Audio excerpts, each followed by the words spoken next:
Very good morning दोस्तों। Knowledge space में आपका स्वागत है। Let's nail through the knowledge. ये केस है 1993 का, नरेश दत्त त्यागी वर्सेज स्टेट ऑफ यूपी।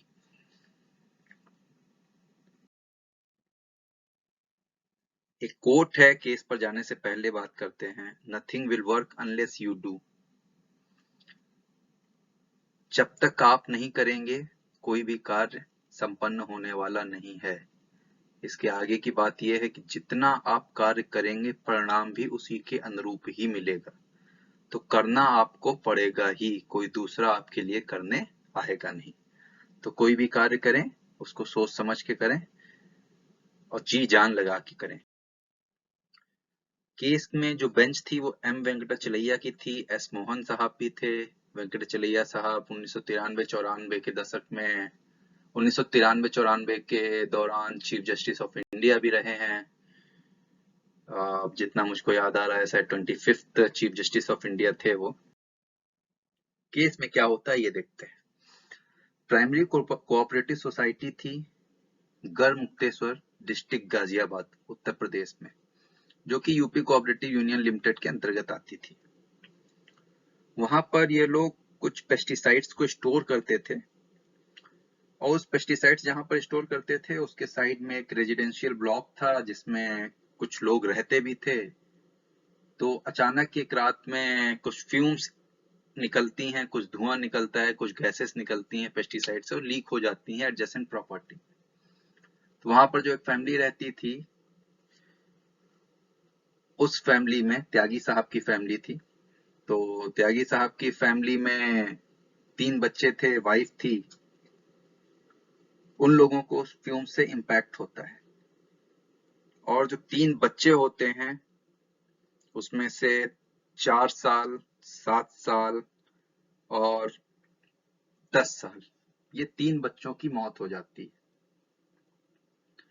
साथ में जो वाइफ है त्यागी साहब की, उन वाइफ प्रेग्नेंट थी उस समय, उनको मिसकैरेज हो जाता है।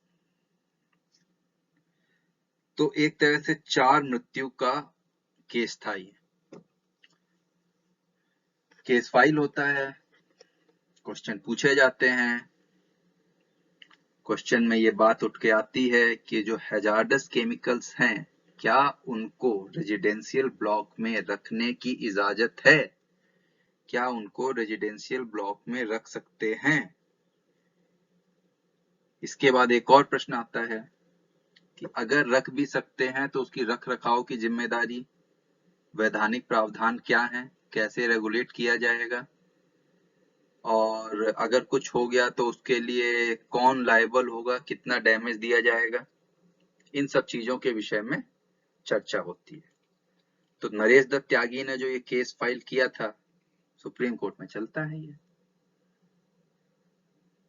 पेटिशनर का कहना है, त्यागी साहब के वकील का कहना था कि ब्रीच ऑफ ड्यूटी है ये on the part of the officers of government in not preventing storage of harmful chemicals in a residential block. Residential block में कैसे वो स्टोर कर सकते हैं? कल को कोई घटना दुर्घटना हो जाएगी तो उसकी जिम्मेदारी कौन लेगा? और हो भी गई।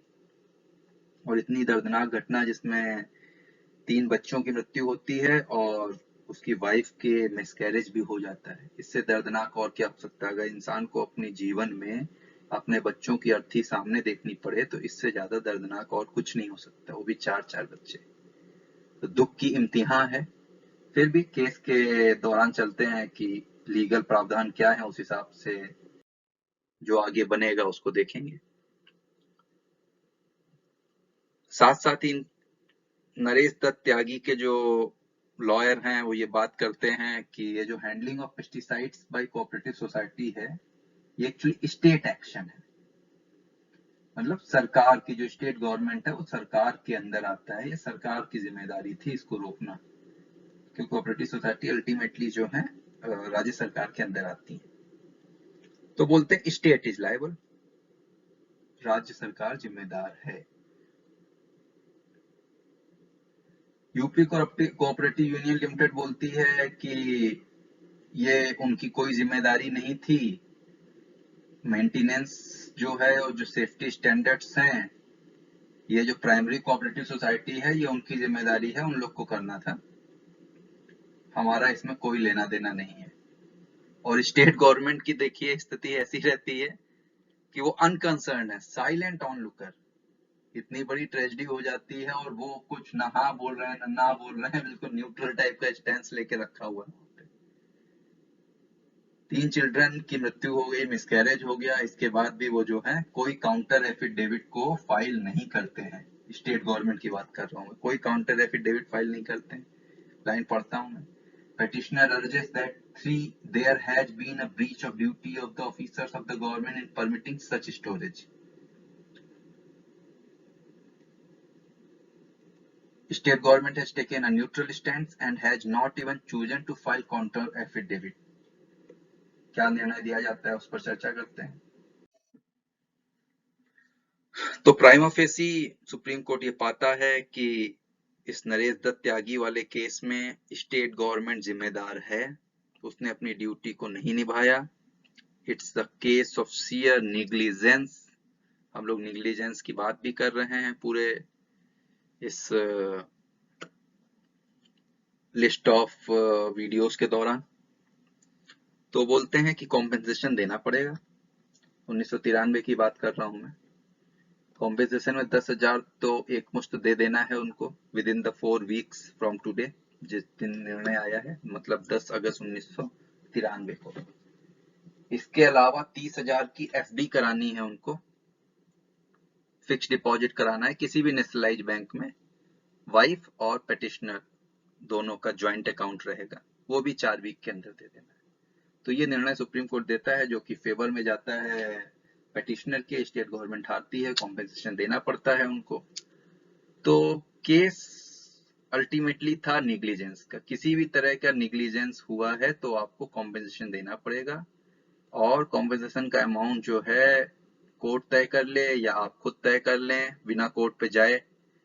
बेस्ट चीज ये है कि निग्लिजेंस ना हो। तो कहीं पर भी अगर निग्लिजेंस हो रहा है तो आपको उसको रोकने की कोशिश करनी चाहिए। ये सब केसेस हमको इस बात का एहसास कराते हैं कि निग्लिजेंस होने से, लापरवाही होने से बहुत बड़ी घटना हो सकती है। और हालांकि हम कॉम्पेंसेशन दे देते हैं, बट कॉम्पेंसेशन किसी तरह से मेंटल चीज को रिपेयर नहीं कर सकता। जो मेंटल ट्रेजेडी हुई है, मानसिक आघात जो हुआ है, उसको वो रिपेयर नहीं कर सकता। हाँ, कुछ पैसे का जरूरतें पूरी हो जाएंगी, बट फिर भी तो लापरवाही से बचना चाहिए हमको। और ये सारे केसेस जो हैं एग्जाम्पल हैं लापरवाही के। हम लोग फिर मिलेंगे किसी नए केस के साथ में। Thank you very much for watching. Bye bye, thanks a lot.